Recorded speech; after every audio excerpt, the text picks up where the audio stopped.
On today's episode, we have Nathan Stucky of Stucky Family Ranch. Nathan was on our podcast just about a year ago on episode 93.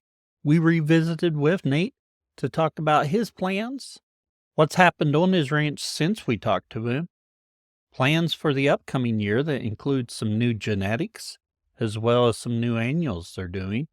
And then we talk about RootedAg.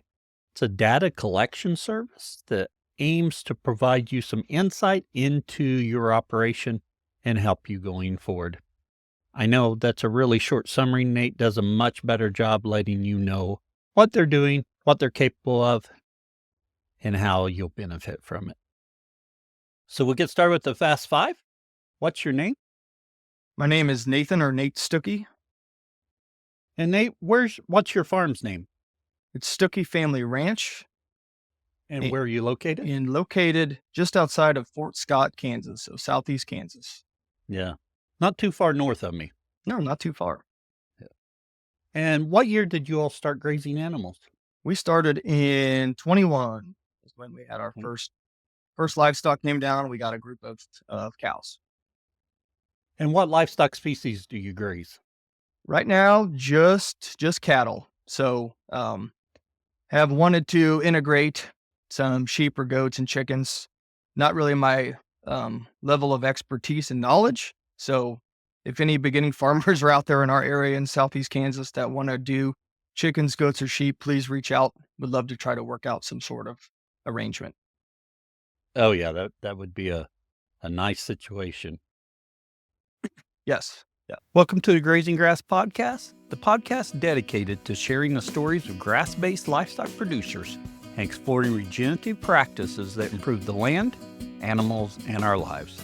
I'm your host, Gal Hardage, and each week we'll dive into the journeys, challenges, and successes of producers like you, learning from their experiences and inspiring each other to grow and graze better.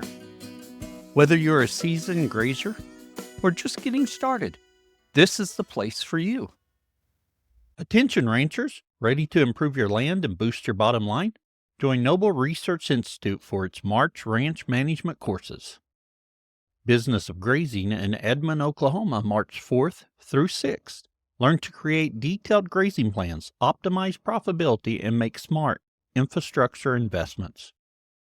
Noble Grazing Essentials in Huntsville, Texas, March 25th through 27th. Discover how to assess carrying capacity, implement adaptive grazing strategies, and develop effective pasture recovery techniques. Expert facilitators with decades of ranching knowledge will guide you through practical field and classroom training. Receive exclusive benefits include virtual meetings and one-on-one consultations. Space is limited. Visit noble.org to enroll and invest in your land, livestock, and legacy. For 10 seconds about the farm, mud season is up on us. Last week we had the really cold with snow. So now the snow is melting and we're muddy. In fact, I waited in line to wash my car today, which just drives me crazy at the cost it does it, but I like the automated one so I don't have to get out. Yes, I guess I'm a little lazy. Prefer efficient, but waiting in line to get it done, I'm not so sure. What's that mud mean for us? It means spring is coming. We are feeding hay. Everything's going good. I am bringing in some spring calving cows. And I had the plan, and I've said this for the last few years, of not weaning the calves, because we've talked on different episodes, and you can see online people talk about not weaning their calves. I get to this point, and I get nervous. For one, I need those cows to gain some weight when the grass gets here. I think they're pulled down a fair amount, and this is the way my cows exit winter. I don't put them on a high level of nutrition. I feed them hay and what grass I have out there, and I expect them to make it through. This year, the calves have stayed on them, and I think last year I weaned early before winter because I was short on grass. So this year we had more I left the calves on them, but I just think those cows are pulled down too far, so I'm going to get those cows in and wean calves. Maybe next year I'll be brave enough to try it without weaning them. I just think those cows need a full-on break to gain some weight. Let me know your thoughts. Have you quit weaning your calves? If so, hop over to the Grazing Grass community and put it in there. Let's have a discussion about it. I think it's a really interesting concept. I'm just get a little nervous about it. For 10 seconds about the podcast. We've had some issues. We had an audio issue one week. We had a video issue this week. We hope we're back to normal, except I went to record an episode earlier, and my internet's not working very good. So actually, I've got to do tech support and see if they can figure out why my internet's not faster. I paid too much money for this, for it to be this slow. Non-related that most of you won't care about, but I've heard enough about Riley Green and his mustache. I had to try it. If you're watching on YouTube, you can probably see it today. But hopefully by next week, I will be growing my beard back, and you won't be able to tell. It may take me 2 weeks. We'll see. Anyway, enough of that. Let's talk to Nate. Nate, you were on the podcast not too long ago, just last January. And I say last January a year ago, Right. Not just January 25. Right. So just give us a little bit of an overview about your farm, and then we'll talk about what's happened since then. Yeah, so we are a cow-calf producer focusing on conception to consumption, or birth to bite, if you will. So we do finish some out, and then we'll sell those to friends and family. And we'll also sell a few at the sale barn and that sort of thing. But primary focus is from raising them on our property, rotationally managed regenerative practices, and producing grass-fed beef for friends and family. And you're running Wagyu or Wagyu influence? Good question there. So yes, most of our cow herd is 50% Akaushi or red Wagyu.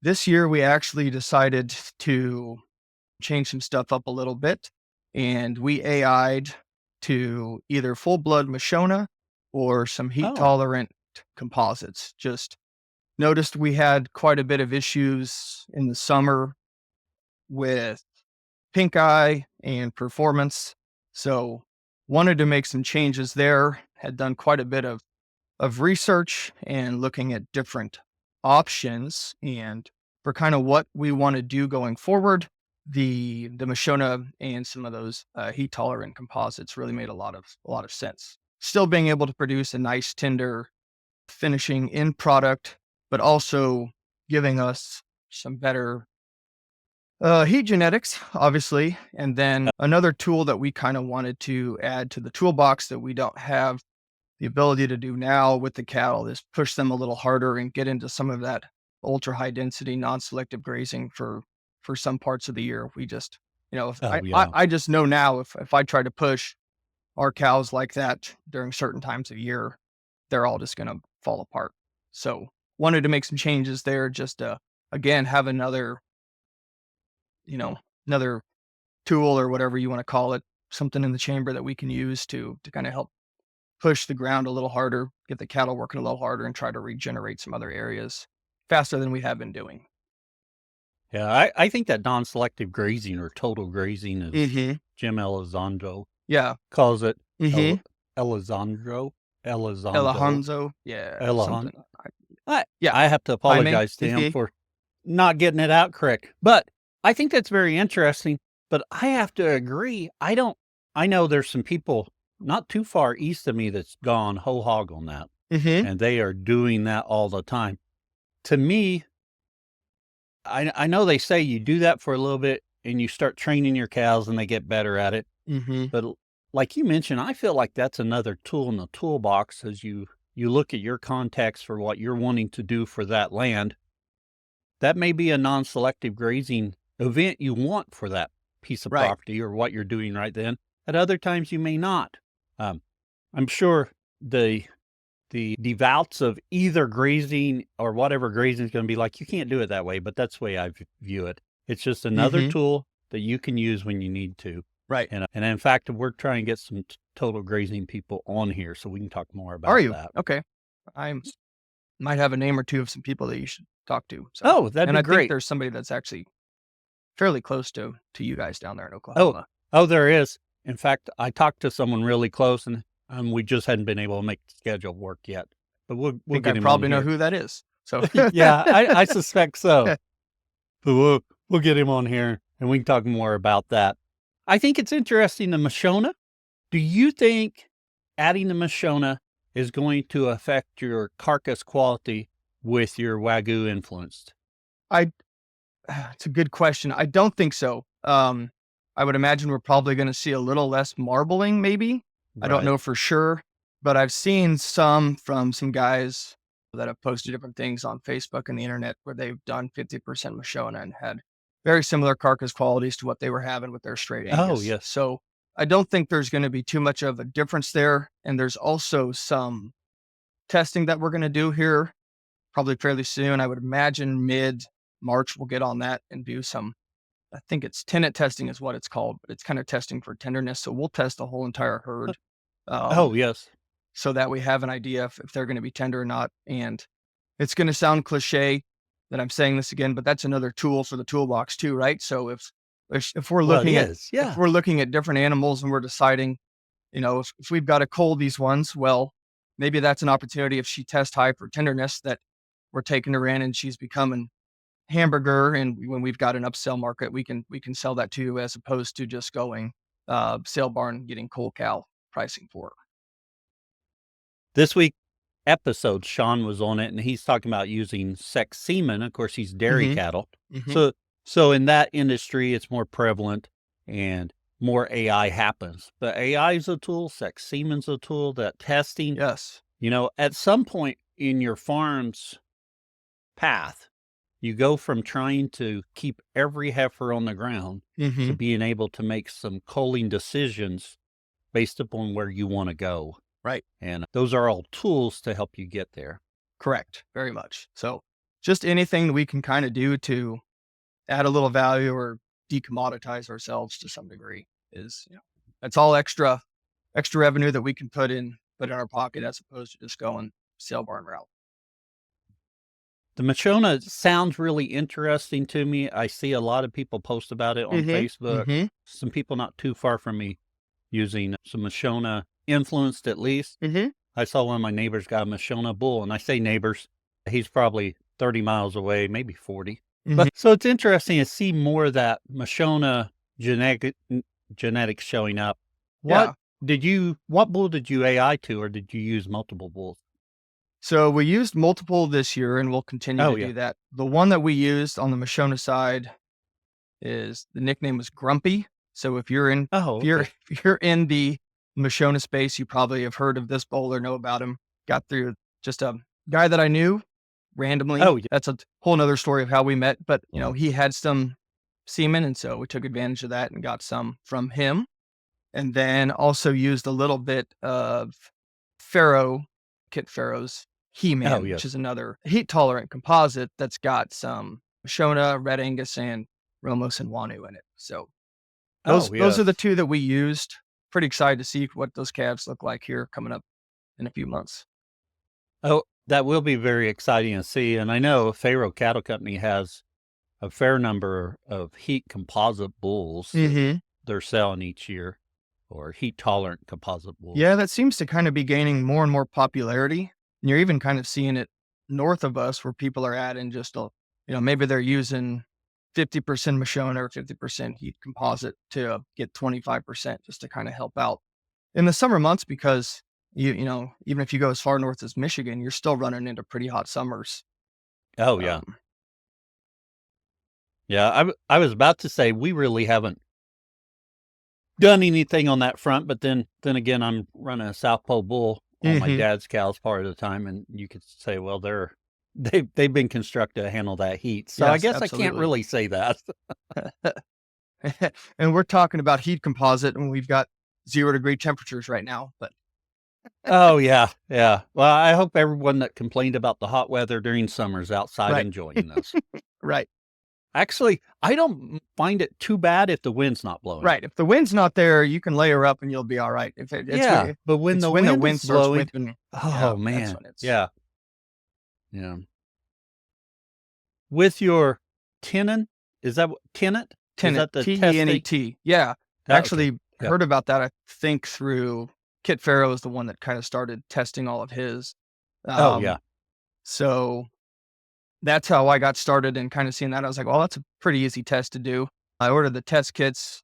I talked with a vet that's pretty close to me, and he said, "Well, that's a simple test. You don't need to pay me to come out. Just come out to our operation sometime, and I'll show you how to handle all of this so you can do it all Yeah. on your own." So Are you are we'll you see just how that goes. But are you just pulling a blood vial and yeah, it's a sending blood it in? vial that you put on like a little they have a little card that you just drop some bloodlets on, you write on what the animal, Oh, okay. identification numbers are, and you send it in to them, and I forget exactly how long it takes them to come back with the results, 4 to 6 weeks or something like that, and then Yeah. you've got that data. Oh, yes. So we use BioPreme pregnancy testing. Mhm. Is So that I through blood pull a too? yes, it is. Yeah. I pull that blood. Of course, you send that vial off to them, and we use SEK Genetics there in Southeast Kansas. That's who I just talked to, so we're doing that exact same test, I think, coming up here, so Oh, we're gonna yeah. try that. And that I love doing that test. It's not hard. I can I mean, it you get results really early. I Mhm. believe that on open cows, it's 99% accurate. That's what he was saying. Mhm. On bred cows, it's 95% accurate, and that accuracy suffers on bred cows. And if this is it's my understanding. So if I'm Mhm. wrong, someone can tell me I'm wrong. Um, it's because you're testing so early because you can test like 28 days Yep. out Yep. and start to know, but you still have some early embryonic deaths that occur at that time, and that really factors into that 5% there. Right. I think that's exactly what I was actually talking with him yesterday about all this stuff, so, Oh yeah, yeah, you're pretty spot on with that. I I really like that. It gives us a nice early result that we use, and we make culling decisions based upon that. Yeah. Um, and occasionally we'll have a cow we kept that turned up open, Mhm. but typically, you know, I'd rather err that way than well, I don't know. It could be a debate. Do I want to err one way or the other way? The great thing is, if they're open, most likely they got sold. Right. So we really like that. That's really easy to pull in there. So for this tenant test, you're pulling blood, but you're putting it on the card, then you're mailing the cards Right. in. So and it seems pretty accurate from what I've read, you just gotta make sure everything's pretty clean and you got a good workspace Right. or whatever you're doing there. Are So, you putting each card into a Ziploc or yeah, it's some sorta I think that's probably what we'll do. So they all just get put in together. Like I said, you write down the identification numbers or tag numbers you've got or however you keep records of your cattle, so when you get them back, you can tell which ones they go to. Um, and who is that through? it's actually through Tenet, I believe, is the actual Oh, is it? if Yeah. you just Google Tenet or Tenet beef, Tenet, you'll find those test I've results. I've seen some of those, and I've often thought I need someone on the podcast from there to talk about that. Yeah, I I think that'd really be should great. reach out and do that. Right. Yeah. How's the marketing of your beef going? It's going okay. Um, actually just sat through a seminar with Amy Hay from Sell Beef Direct, I believe. So she gave quite a bit good pointers and stuff to kind of help, keywords of what you need to use, how often you need to be Oh, yeah. posting, that sort of thing. Because I think that's one of the issues that I struggle with is, I'll be consistent with posting for 2 to 3 months, and then I'll get busy or it's a vacation or we're jumping into something else, and then I'm not consistently putting that out there. And somehow with the algorithm on the different social media platforms, it gets kind of lost, and then you're not getting as many views. Yeah. So that's one of the things I've been trying to be more conscious about and focused on is having constant content that's, going out once or twice a week, that sort of thing, just to kind of keep the name out there. I think I have some trailers I rent out. And when you talk to the people who's doing a lot of that, they're like, you got to post every day, multiple times a day. Mm-hmm. I never get that done. I Right. post a few times a week, but they're like, you got to post that. So it's always interesting. How are you managing all that posting? Are you just, when you think about it, you go in and do it, or are you using some scheduling software? So for my personal one, it's just I'll try to take extra photos or stuff if I'm out there for Yeah. different things, and then try to just be on top of it. Now, when it comes to like the business side of it, and like if we're using YouTube, we'll do some scheduling and stuff. Like if I know I've got grazing conference that I'm attending or that we're working or doing something, we'll just schedule those to be released out so they're kind of constantly dripping. Oh, yeah. That's for the podcast. I use some scheduling software. I try and load it up once a week. I'll be honest, this week I'm a little behind, so I got to work on that later. But I try and load up my scheduling software so it drips out all week. And the next week I go in and do it again. So it's not something I'm having to remember to do. What are It you? costs me a little bit of money though. Sure, which is fine, right? If they're helping you get that done, Right. It's totally worth paying for. What software are you using? I used to use Buffer because Buffer lets you connect 3 social media channels free of charge. Okay. And so I was doing that, and then I moved away from Buffer to OneUp, and that's ONEUP. And I like it. Buffer's interface may be a little nicer UI, but OneUp does it, and I'm happy with One Eye, and I have 10 social accounts connected to it, 5 for the podcast and 5 others. And it cost me, I want to say, $18 a month. Oh, I'd have to something check around there that. though, but yeah, Something around there. that's pretty reasonable for being able to handle that. And I think Buffer was along that line, but maybe a little bit higher. I try and pinch pennies. So Sure. if it was 25, I was like, I'll go with the 18. The problem I have with that, especially for the podcast, and while this isn't really closely related to grazing grass, social media and managing that is important if you're trying to sell beef. One thing I try and do for the podcast is tag our guests in our social media that goes out. Yeah. But tagging people is difficult through that scheduling software. And one reason I'd posted on Reddit about that, trying to figure out what I was doing wrong. And actually the founder of OneUp he came on there and he's like, well, you can only tag, and I don't even remember the rules. You can only tag a personal page. You can't tag a business page. You can't, there's certain rules to that, which causes all that friction. So when you go to do it, sometimes it works, sometimes it doesn't. So basically I've gotten to where I email my guests and I just post and want them to go find it, which is not the best situation, but man, I wish the tagging worked better, and it doesn't work the same across platforms as well. Yeah. You got to do it one way for Instagram, one way for Facebook, and you think those would be the same. And then if you're using Blue Sky or Twitter or any of the others. So yeah, great thing on a farm, you're not having to tag people. No. Of course, it drives me crazy. I'm going to get on a soapbox for just a little bit. I hate Facebook's at everyone or at, what's the other one? That they cause a notification go out to everyone. I don't like that because I get those notifications. I'm like, no, don't tag everyone or at everyone. Right. I'm like, But why? then again, if you're on a farm and you're selling meat, you might want to use that tag some. Yeah. But yeah, I agree with you there. There's a lot of times I'm like, why am I tagged in this? Like this has no relevance to anything that I'm doing. But Yeah. Nate, as you look forward to 2025 here in February, what do you think's coming up this year for you? Is there something you're going to do differently? Just continue on your path? Good question. So we're actually going to make some pretty big, I would call them kind of wholesale changes.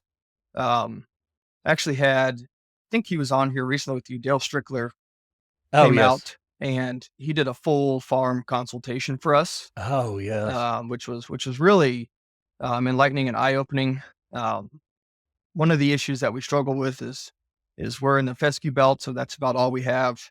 And we've got quite a bit of some really nasty, brushy, woody area, like can't walk through it, can't get rid of it. Yeah. And so he came out and actually talked with us. And so what we're going to do is we're going to terminate that hopefully coming up in May and then go into it with some summer annuals and Oh, yeah.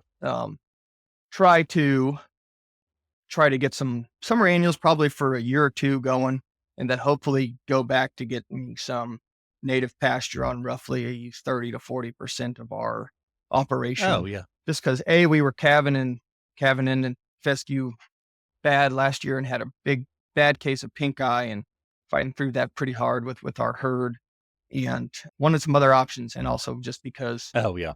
fescue is great at certain times of the year. I know a lot of people fight it and aren't big fans of it. I like it when it's got its rest and when you're using it at the correct time.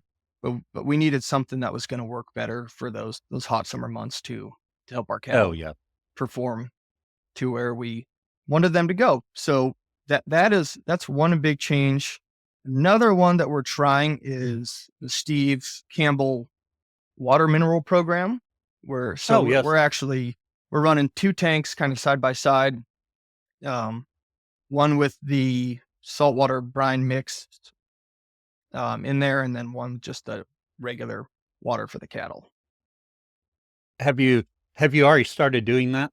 We have started doing that, and the cattle look like they're in pretty good condition. So pretty happy with how it's performed so far. The real test will be when we get into calving season and start Right.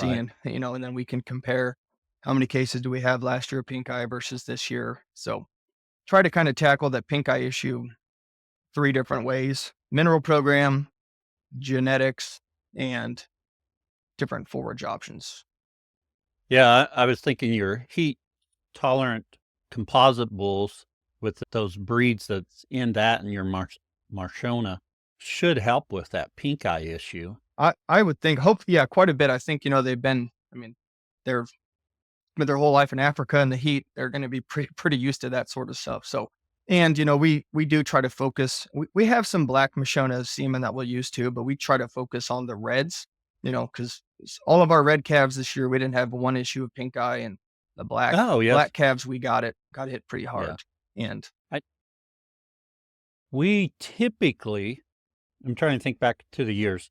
Typically, we may have a case or two of pink eye. It's not very much. Our neighbors, different directions, varying distances away from me, will hear about their pink eye issues. For the most part, haven't had too much of those issues. Except I used a bull probably in 19 and 20. Yeah, because I think those were the 21 calves. That the calves out of him, I had a set of calves out of him, and I had another set that I'd bought the cows. And on that set, every one of his calves had pink eye. None of the purchase calves had pink eye. None of the purchase, but the ones you bred did, huh? Yeah. Yeah. You think that's probably something to do with genetics in there, or the breed, or maybe Well, factor? I think it's a combination there. So, because he was a breed that I would say maybe a little bit more prone to it, and the others were a hardier breed that shouldn't have been, or not as likely to. But it comes back to genetics there. So, I don't know if you were using, like if I was using 2 Angus bulls, I don't know if I'd get that nice, clear definition. That bull had calves that all got pink eye, and this bull did not. But these were different breeds, and it was night and day difference. Huh? Wow. Yeah. Yeah. Which means even if you're using the same bulls, just getting that information and finding out, does the place you're purchasing a bull from, do they struggle with that? Right. Is that an issue? For your own herd, as you grow it, if you're not keeping any of those, you're working towards getting those genetics out of your herd, anyone who suffers from pink eye. Right.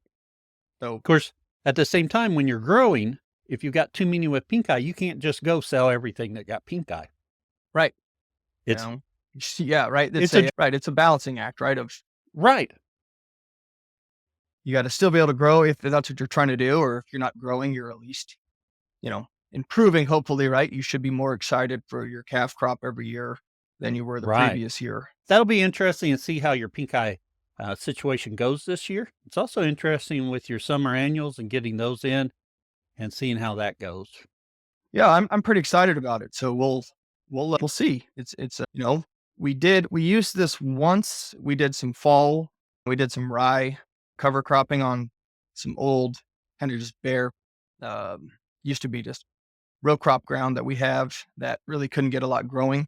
So we brush hogged that down and then came in and we actually used a drone to put the seeds Oh, down. yes. I was a little nervous one of my neighbors might shoot it down out of the sky just because, we got a drone flying around, Right. they don't know what's going on. But no, Right. it was really cool to see that. So I think we'll try to incorporate that some more this year and use some more of that and have that come out just because you know if you're going to broadcast seed, you don't have to worry about it being too wet or nasty. You're not Oh, putting yeah. big ruts or anything in the ground. And they had a pretty efficient system. I mean, he would do, like 1 or 2 passes down, I think, which covered maybe an acre is what he could hold and his drone. And then they'd pop it out. We'd put more seed in. They'd switch out a battery and he was taking off. And I mean, it took him, I think we only did like 15 to 20 acres, but it took him just a little over an hour and they were out of Oh, there. yeah. That drone seeding, I haven't heard of anyone doing it around me, Mm-hmm. but it looks really interesting. And with the drone, they're able to do GPS and map that Yeah. and make it pretty efficient. Yeah, and so we're gonna still try, hopefully, if we can get him, depending on schedule, to Oh, do yeah. to do some. We've got a section where we bale grazed through it for kind of the winter, and we would like to go back in on top of that and frost seed in some clover and different things. And I'm seeing Oh, more yeah. and more of that with the drone usage. Well, that'll be interesting to see how that goes. Um, I keep thinking I'll see someone around here doing some drone seeding or drone Mhm. spraying. I haven't Mhm. seen any drone spraying here. And I say I haven't. When you look up at the sky here and I see so many miles around me, it's not a very big box when you can thinking about a drone because they're flying pretty low. Yeah. Yeah, but it was pretty cool to see, like, he would adjust the height of it based on the wind and seeding rate and stuff, and then it's kind of like autopilot. They just get the coordinates plugged in, and it just Oh, yeah. there's a few times with line of sight he had to go out there and kind of manually work it, but for the most part, it's just kind of straight up and straight back, and they just move over and keep going. Yeah. Very interesting, Nate. Well, Nate, part of you coming on today was for our overgrazing section to talk about RootedAg. At Redmond, we know that you thrive when your animals do. That's why it's essential to fill the gaps in your herd's nutrition with the minerals that they need. Made by nature, our ancient mineral salt and conditioner clay are the catalyst in optimizing the nutrients your animals get from their forage. Unaltered and unrefined, our minerals have the natural balance and proportion that your animals prefer. This gives your herd the ability to naturally regulate their mineral consumption as they graze. Our minerals won't just help you improve the health of your animals, but will also help you naturally build soil fertility so you can grow more nutrient-dense pasture year after year. Nourish your animals, your soil, and your life with Redmond. Learn more at redmondagriculture.com. What is RootedAg? So we are at the end of the day, it's just kind of it's a data collection tool to help farmers and ranchers make better use of their data on their own operations. You see it in just about anything. If you're in sports, they're always collecting data on, this guy shoots better from this side, or this play works Oh, better. yeah. There's constant data, and we're talking social media. They're tracking data on us and, seeing trends and They are. and finding Yes. different things. So we want to help farmers and ranchers track their operation, collecting data on their operation to help them, achieve whatever those goals are that they're trying to achieve. Mainly it's reducing inputs, right, and increasing profits. Oh, but finding different ways and tracking, whether something worked or didn't work. Why was it manual issue or management issue? Was it weather driven, something outside of your control? Um, and then just helping them kind of navigate as they go forward and making hopefully correct changes or implementation practices. Is that something that the farmer subscribes to and they input all the information, or are you all coming on site and doing some testing? Good question. So we do both. We've got a platform now so they can upload as much data as they'd like to or want to. We'd like to see recent soil tests if they've had those done and incorporate those. We've got a pretty quick way to upload it. We're also trying to find a way through the USDA to be able to pull some different data on operations so we don't have to have them go out there and kind of locate all of their pastures, because I know that's hard to do especially if you're got different leased ground or owned ground and kind of spread out through a county or whatever. So trying to find some ways to pull that data into. And then we've actually got an AI tool that we can use. So when it comes to actually collecting data, I use it. And when I'm done on the operation, it's a quick phone call in. It's 2 to 5 minutes. I record all of my data, and then it gets uploaded and logged onto the platform. Oh, yes. Because one of the biggest things that, especially on our operation, that we're tracking is time spent, because that kind of seems to be the biggest hurdle you hear for people making the switch to regenerative agriculture is, well, It is. it costs so much time to get out there and move the cows every day. Well, we want to be able to track all that so we can say, hey, it's Yeah. really not that big of a time commitment, right? I mean, especially once, you're going to have maybe some headaches in the beginning, right? Of getting them used to the hot wire and getting moved. But once you get them trained and they're used to it, it's a pretty well-oiled machine, and it doesn't take nearly as much time as I think what people would think it takes to get out there and to move cattle. Yeah. I agree with that. That's always you're going out there every day. I don't have time for that. Well, every day during the winter, you're spending lots of time because you're going out and you're feeding hay, you're checking them. And, Mm-hmm. for us with moving them, once the cows are used to it, it's easy to move. Yeah. We do our hay feeding in a very concise way. I mean, I spent 2 hours and put out hay enough for a week and a half yesterday. Not yesterday. It was cold yesterday. Hopefully you I did it did Monday. that a couple of days ago. Yeah. Yep. Because I didn't want to be out there in the cold weather. Yeah, Now right. I will go look at them today Mhm. and greet them, and they'll be unhappy with me, but they've got everything they need, and then I'm just giving them the hay as they need it. Mhm. And I would definitely argue my method is more efficient than going out there every day. Right. I mean, especially because you factor in how much time are you spent to get that tractor fired up and running. Yeah.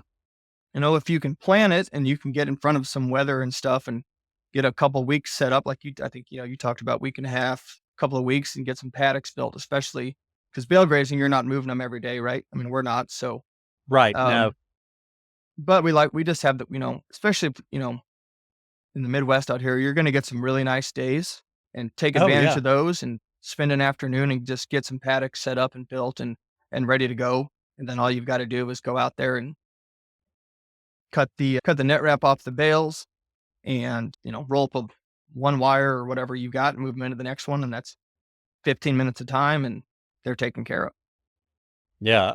So I went out, a little off topic, or going down this rabbit hole just a little bit more, but I cut the Mhm. twine, it's set out, and they're in each pasture 2 or 3 days, depending upon how good I want them to clean that hay up. Yeah.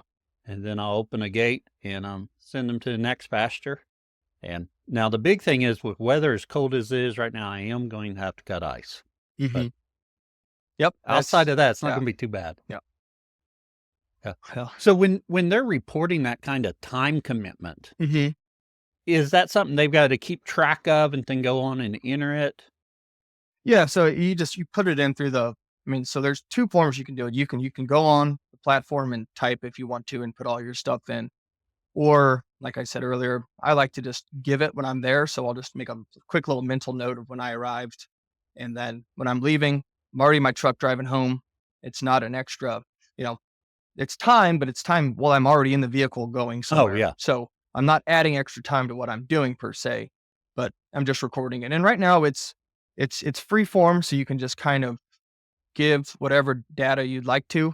We're working through to where the bot, or whatever you want to call it, the AI, I don't know the technical term for it. I'm not technically software, not my cup of tea. But it trying to get it to where it'll ask, we're going to try to work with some consultants on what they think, like a series of questions that need to be answered per day, Oh, yeah. and have those included in there. So, you know, what are you trying to do? How big was the paddock? How long are you going to have them there? How, you know, Are you trying to just go the 50-50 grazing route where we're taking half and leaving half? What are we trying to do? And, time spent and that sort of thing, and get that recorded in there. When you're doing that, you're typing that in. Is there plans to have that where you can just talk to it? That's what, yeah. That's that we kind of leave it open to whatever you prefer. Oh, yeah. I'll be honest, when we started out, I didn't really like the idea of just talking to a I bot on agree. on the phone. But then I started using it and I was like, man, this is so much easier than typing. My thoughts are right there. They're fresh from the day. I can just take, a few minutes while I'm driving home, get it out, and then it's there, and then it's on the platform in the next day. So, I think, there's some concerns about AI, but the potential for AI is amazing. I use Chat GPT and their little app on my phone, and I read about people saying this, but like if I'm driving to town, I can put that on voice mode and have a conversation with it. Granted, you put garbage in, you get garbage out. But you got to be conscious of, but you can have, it does give you the ability to talk through an idea. And a lot of times I talk to my wife about ideas and she's like, I don't know what you're talking about. And I said, it really doesn't matter because it's the act of talking about it. Right. That helps you. So actually I've been using that chat feature of Chat GPT and enjoying it, except I'm very cautious about it because I'm like, how much? Because they're taking everything I say. So I don't want to say anything too particular, but I don't know. We're going to have to get used to that or figure out a balancing act with that. Right. I mean, it's here to stay, right? So it is. Yeah.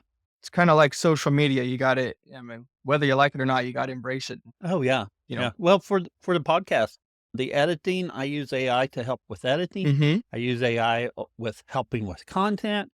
It's amazing what you could do. So they're getting all that information to you. The problem I have with that information, I want to track my time. And let's say today, I'm going to track my time. I'll be really good for about a week, or at least tomorrow. Yeah. And then I get busy and I don't get it done. I know there's a couple of things in there. One thing you said, it's easy to do. You can do it on your phone as you're coming back and get that information in there.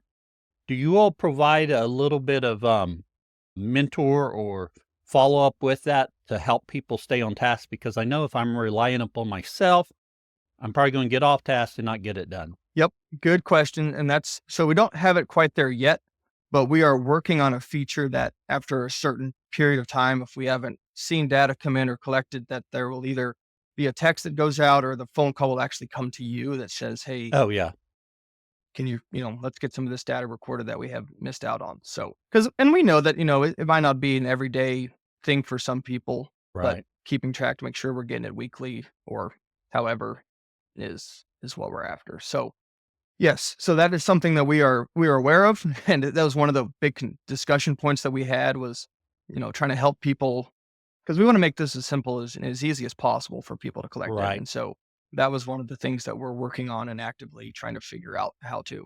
And I say that's our software engineering team that handles it. I just relay to them what things I think, I'd like to see just from our operation and from other conversations with farmers and ranchers, what they'd like, and then see if that's something that we can build or incorporate. So yeah. And then help them understand the farmer side of it. Sometimes when you work with software people, their mindset's a little bit different. It is. So, it's good. We need them to have that mindset so they can build the software the way we want. But then when you have that conversation, it's like, I know that's the preferred way, but we got to think about real world application. Right. And so, and luckily, we're kind of the buffer since we're helping with it, but we're also on we're producers ourselves so that we can kind of relay those messages and make it understandable. And our founder, Reese, one of the founders, Reese, is really, really interested in this stuff. And that's kind of why he got started. He read Gabe Brown's book randomly, I think, got connected with that book. And then he was like, all right, this is something I want to try to help people in the regenerative space build out. So, so they're very involved in here. I know he does quite a bit of reading of different books and stuff in the regenerative space. So it's not really that bad when I'm communicating with him about things we want to do. Oh, well, good, good. It's a spectrum, so yeah. Right. Now, farmer starts inputting this. You mentioned soil tests. You can come out on site and get some information. What's this process? We've talked a little bit about what it looks like for the farmer, but as they continue on it, what does it look like for the farmer and what are they getting? So one of the things would be, especially when like it comes to tracking time, one of the things that we're kind of, looking at is, you know, I think one of the things that farmers don't always track is what is their time worth to them, or what are they paying Right. themselves, if that makes sense. So it's, when we were talking about going out and breaking ice, well, what's the cost benefit if we put in some sort of frost proof water, Oh, and yeah. so, if we track your time for the whole entire winter and we say, hey, you spent X amount of hours out here breaking ice every day and you're paying yourself X amount, well, it's actually going to be more beneficial to go ahead and pay this cost to put in this automatic water or this frost-proof water system because it's going to give you back, you know, all this time to you. And based on what you're paying yourself, it actually, you're going to come out financially ahead to make these changes. So that's one way. And then another one that we're kind of working through is helping, adaptive grazing.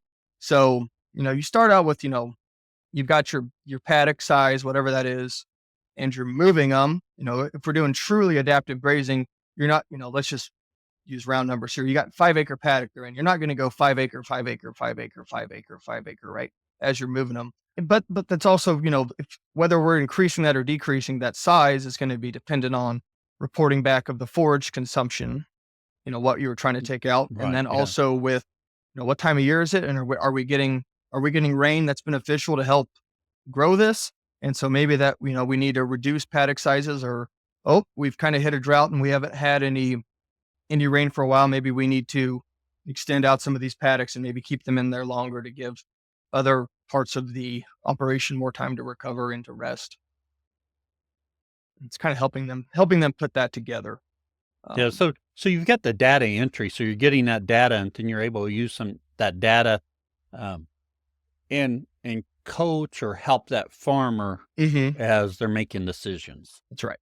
So Yeah. Is this a monthly subscription? Is it one-time fee? Is it a yearly subscription? great question. So because we just recently started, we're actually offering it free for a year for anybody that wants to try this out. Oh, And okay. and kind of, what we ask is use it, provide feedback. We know it's, there's going to be times where it's a little clunky and maybe doesn't work exactly as well. But, for especially with the early adapters that we've gotten, they've done a pretty good job of giving feedback of, hey, we really like this part of it. Can we incorporate this? We're looking at ways of incorporating photos so that you can kind of get a Oh, time yeah. lapse of what you're doing, and then also add that the voice or, you know, features. Because we were talking to some people and they're like, oh, I've got pictures of forage on my phone from 6 months ago, and I don't know why I took this picture. And so finding ways of helping them kind of incorporate those as well, just so that it's there and it's easy to find and Oh, yeah. to pull up and then get, monthly or quarterly summaries of what's going on too is pretty important to us. Because I don't know, Cal, how you are, but I used to be I'm a pretty big note taker. So I would fill up a notebook of, when I'd come home of things that were going on the ranch, what I wanted to do, what I wanted to accomplish. And I'd have that, but I never really ever would go back through and look at it or reevaluate it. Or, I had goals written down that I had written them down, but I never went back through and looked at again. So this Right. helps with also keeping those goals front and center on you so that you're still moving, hopefully towards where you want to go. Yeah. I don't want to say there's no benefit to writing stuff down because there is. Right. But if you never revisit it, you've limited the benefit for it. Yeah. Yeah. Yeah. So Yeah. And I think those photos you mentioned, Nate's a really good aspect. And one thing about photos, I take all kinds I don't. Let me rephrase this. I don't take enough photos. mhm. I need to take more. But I try to take some, and then a lot of times I take photos and like you said, I'm not really sure what I was trying to get out of that Right. photo, But then the other aspect of it, I'm out there and I think I need photos so that I can look back upon this. Mm-hmm. But when I do that, I need an established spot. And I know Dave Pratt, and I can't think of his book's name, he talks about a system for taking photos and making sure Mm-hmm. you're from the same spot. But some way to make sure you're in the same spot, looking the same Right. direction, taking the same photo year after year, maybe not the exact same day, but just so Mm-hmm. you have one spot you can really look at changes over time. Right. Yeah, and I know Dale talks about that too, being consistent. So, and then having, just record your information. Okay, I'm in the Northwest pasture and I walked 30 feet in and 100 feet down or whatever, and then, okay, now we know when you got to go back, you're going to the same spot and Yeah. you did it on this date. So, depending on this, you can do it yearly or seasonally, monthly, whatever you want to do and get those uploaded in there. I like the idea. That's kind of what the book, Dave Pratt's book, says about measuring it, and I've thought even about putting a T-post out there in the pasture and Mm-hmm. say, right there's where I'm taking the photos. The problem with that is I don't want that T-post out in the middle of the pasture when Right. I don't see it and I run over it, Mm-hmm. or something stupid. I'm looking the wrong way and then oh Oop. yeah, there's a T-post Yep. here. I won't talk about how that I know that can happen. Yep. Anyway, so if your phone's able to give you to tell you where you are in some way, that'd be really Yeah. interesting. So, yeah, that's a feature that we hope to have here fairly quickly built into it. Like I said earlier, we're still pretty new, so some of this stuff we're still working through and figuring Right. it out. And I've learned that, I might think something's really simple and easy to incorporate, and then I talk to our engineering team and they're like, "Dude, that is a lot more work than we want to put into this little project right now." And then there's other stuff where I'm like, Right. "Hey guys, this is a wild, crazy idea." And they're like, "Oh yeah, that's real simple. We'll get Oh that yeah. done today." I'm like, Yeah. "All right." Hmm. It's Yeah. Yeah. Right now in this phase, you're figuring out what is useful to a right. farmer and making sure you can provide that in a value added way. Mhm. And then, yeah, there's certain things you come across that the software is not going to be able to provide you an effective way to do it at this point in your At journey. this point, and yes, we just want people to understand that, but, the goal is that we can figure that out, and the goal is too, especially with the AI thing, is that the more users we have and they're, recording their data or their issues, is that it should be able to pick up kind of on some solutions from other producers that have been in the program, if that makes sense. Oh So, yeah, hey, we're fighting through this issue, and then our system will kind of be able to pick up keywords and then come back with some recommendations. Now that'll be down the road once we get more users onto the platform and using it, but that's right. kind of the idea of what they want to build out with this. For this program, who's your ideal user? I would say it's anybody that's wanting to do regenerative rotational grazing, or anybody that is in that already in that space and is doing rotational cattle moves, that sort of thing. That's kind of our ideal operation. We do a fair amount of work now too with a lot of row crop guys that are integrating cover crops and have livestock. Oh, So those are a really good fit too. But yeah, anybody that's running cattle on their operation and just trying to improve the land is a really good option. And I say cattle, I shouldn't say cattle, I should say livestock oh, or livestock, any right. type of animal. Is there a certain size you feel like the farm should be for this to be beneficial, or are you all open to whatever size operation? Yeah, I mean, we're open to working with anybody. I mean, right now we've got from 100 acres to a few thousand acres that we're working with. So, and we'd like to find some bigger operations to work with as well. Yeah, anybody that's just trying to be more intentional and more data driven on their operations is a great fit for us. So let's say someone's listening to this conversation and they're like, hey, I want to find out more information. I want to get started. What do they do? You can visit our website, which is rootedag.com, or you can reach out directly to me.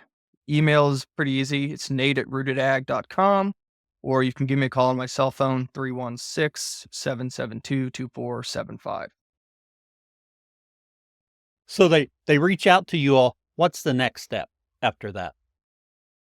So we'll send out what we call it kind of depends on exactly what we're doing with them, but Oh for yeah. the everybody will get what we call a context report or a farm's needs analysis. And that's kind of an inward thing that we want people to look through and kind of do some own evaluations on their own farm. What are your short, medium, long-term goals? Where do you guys see that you guys have the greatest success? What are your greatest deficiencies or obstacles or challenges? And there's a bunch of other questions in there too, but just kind of helps us understand the operation a little better, kind of where you're at, where you want to get to. We'll talk through some specialty markets. Are you how do I want to say this? What are you doing to kind of decommoditize yourself, if you will? Oh. And then the platform will actually even have some recommendations in there for you, of, hey, there's a farmer's market that's X amount of miles away, or maybe look at these other kind of specialty programs to sell your crop or your beef or whatever you're doing. Is there any aspect of RootedAg that I didn't ask you about that we should have covered? Good question. I think you pretty much nailed most of it. Nothing really jumping out at me that we haven't covered. I would say one of the nice benefits of working with us and being the small operation that we are is whatever changes or things you want to see that get brought to us, it's very easy for us to go to our software engineers and say, hey, is this something we can incorporate or not? Oh. We don't have to jump through a bunch of hoops. I can just call them directly and speak to them and get you an answer pretty quickly. So we're trying to be very user friendly as much as we can, and trying to, help put whatever issues or things they want to see into the program. Right, with that end goal of having a useful tool for a farmer Exactly. So or rancher. right now it's just kind of on the platform on the computer. We're working on a mobile piece of it as well, just because your phone's always with you. So we want to try to make that Right. make that as easy as possible for the farmer. Yeah. No, that sounds excellent, Nate, and I'm looking forward to seeing how it goes with you all. I don't know if I am interested in it, but I'm not the only person that makes decisions here. So I understand how that goes. Yep. Yeah. Nate, it's time for our famous four. Today's famous four questions are sponsored by Grazing Grass Insiders. Our Grazing Grass Insiders have greater access to behind the scenes on the podcast, as well as some other benefits, and they support this podcast, making sure it goes further. And to be honest, the behind the scenes and access to other things we're working on here has not been very good in the past. I have a couple of things in the works, and hopefully those will be out soon, and our insiders will reap the benefits from that first. But insiders, I appreciate you supporting the podcast and helping us keep this going. If you'd like to be an insider, you can go over to grazinggrass.com and click on Insiders. It has it there, and you can join and help us get these episodes out each week. I appreciate each and every one of our insiders. Thank you. And I know you answered the famous four questions just barely over a year ago, but we're going to make you do it again. Let's do it. See how those answers are. All right. Our first question, what is your favorite grazing grass related book or resource? And Nate, I know right off you're going to say RootedAg, but beyond that, what's your favorite resource? Probably YouTube. You can find a lot of really good information out there very quickly for certain things that you want to look into and research. Oh, yes. A lot of short videos. You can bounce around from, Greg Judy to Gabe Brown to Dale Strickler to whoever you want to, look up and kind of see different things very quickly. So I like that. And then if I'm allowed to add more, I would say, there's a lot of really good books that are out there as well. Oh, yeah. Yeah. I love books, and YouTube has tons of information out there.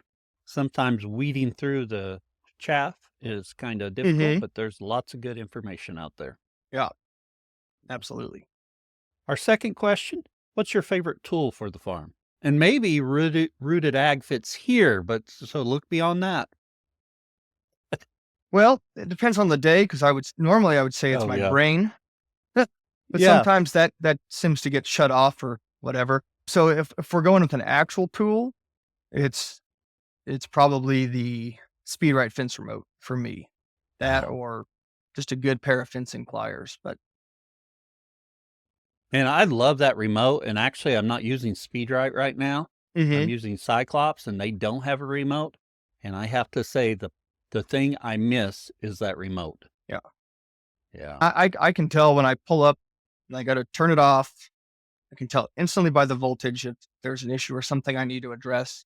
And, I can also just turn it on or off from anywhere that I'm Oh, at yeah. working. Yeah. So, Well, I still use my SpeedRite remote to check the Mhm. voltage in my fence. I just can't turn it on and off. So you just have those buttons on there for appearance. Yes. Yes. Yeah. That's the big negative. I really like the Cyclops Energizers, but man, I wish they had a remote feature. Yeah. Yeah. And then our third question, what would you tell someone just getting started? Do as much research and knowledge as you can before getting into it so that you have a good understanding of kind of where you want to sell or distribute your products, and find some way to differentiate yourself from what all of your neighbors are doing. I think that's good advice. Because if you're just trying to sell calves at the sale barn, and you've only got 15 head and you're competing with your neighbors who have 100, 120 head, you're going to come out on the short end of that stick, unfortunately. Yeah. I agree. Find that unique thing about your operation or that niche that you can fill. Yeah, I think that's great advice. And just kind of go. I'm just going to jump in here. Sorry, Cal, but No, kind you're the of star. I'm just here every week. kind of going back to what we talked about earlier, of like, if you're just starting out, maybe it's finding, a niche with running sheep, goats, or chickens and being able Oh, to yeah. incorporate that into to a lot of other operations that are around you. Because maybe it's hard to find land, or, especially now with how expensive stuff is, it's hard to go out there and buy land. But if you can find a value add to help farmers and ranchers in your area through different integration of different species of livestock and animals that they don't have yet, you can find a way to make a pretty good business.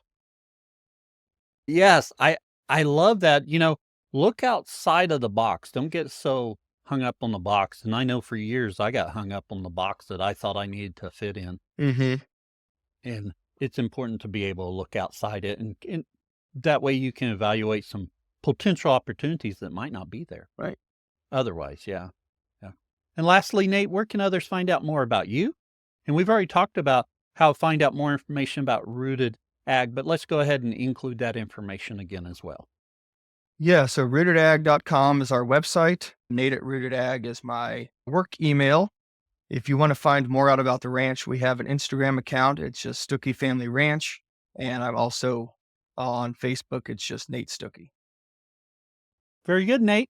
Appreciate you coming back on and keeping us updated with what's going on. And we're excited to see how Rooted Ag goes. Thanks, Cal. I appreciate you having me on. Thank you for listening to this episode of the Grazing Grass Podcast, where we bring you stories and insights into grass-based livestock production. If you're new here, we've got something just for you.